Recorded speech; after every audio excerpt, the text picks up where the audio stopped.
Try பண்ணுறாங்க.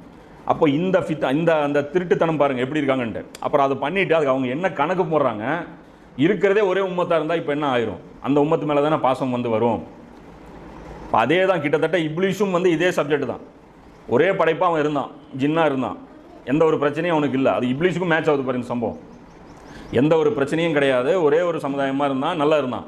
இப்போ புதுசாக பிறந்த ஆதம் வந்து இப்போ பிரச்சனை. அதே தான், யூசுஃப் பிறக்காத வரைக்கும் உங்களுக்கு பிரச்சனை கிடையாது, புதுசாக பிறந்த யூசுஃபு பிரச்சனை. அதே இப்லீஸுக்கும் அதே தான், ஜின்களுக்கும் வந்து பிரச்சனை இல்லாமல் இருந்தது. மனிதர்கள் உள்ள என்ட்ரி கொடுத்தோடனே அவங்களுக்கு இஷ்யூ கிரியேட் ஆகுது. இப்போ அவங்க என்ன பண்ணிடுறாங்க, மனிதர்களுக்கு எதிரியாக மாறிடுறாங்க. இப்போ யூசுஃப் நபி பிறந்தோடனே என்ன பண்ணிடுறாங்க, இந்த சகோதரர்கள் யூசுஃபுக்கு எதிரியாக மாறிடுறாங்க.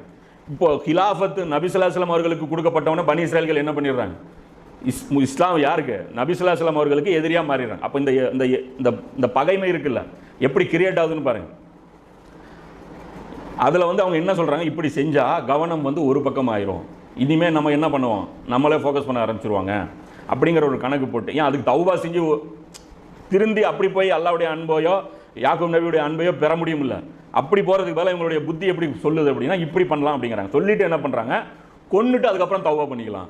எப்படி ஒரு பாவம் பண்ணிவிட்டு அதுக்கப்புறம் வந்து நாம் என்ன பண்ணிடலாம், தௌபா செஞ்சிடலாங்கிறேன். அப்போ இதில் இவங்களுக்கு அந்த நஃப்ஸ் எப்படிப்பட்டதான் இவங்களுக்கு மாறிடுச்சு பாருங்க. ஒரு மிகப்பெரிய பாவம் எது, கொலை செய்கிறது. கொலை செய்யக்கூடிய ஒரு பாவத்தை இவங்க என்ன நினைக்கிறாங்க, ரொம்ப அற்பமாக நினைக்கிறாங்க. இப்போ இது இன்றைக்கி வந்து இருக்கிறது பார்த்தீங்கன்னா, இந்த மதவாதிகள் இன்றைக்கி வந்து இந்த மதத்தை மட்டுமே அடிப்படையாக வச்சுக்கிட்டு இன்றைக்கி இயங்குறாங்க இல்லையா.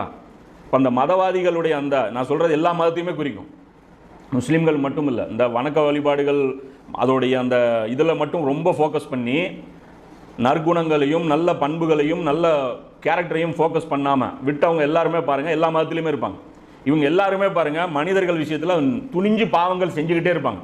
ஆனால் பரிகாரம் பார்த்தீங்கன்னா கரெக்டாக போய் பண்ணிட்டு வந்துடுவாங்க. எல்லாம் பெரிய பெரிய அரசியல்வாதி பாருங்கள், மிகப்பெரிய ஒரு மக்கள் விரோத முடிவுகள் எடுத்துருவாங்க. எடுத்துகிட்டு பார்த்தீங்கன்னா திருப்பதியில் நின்றுருப்போம்.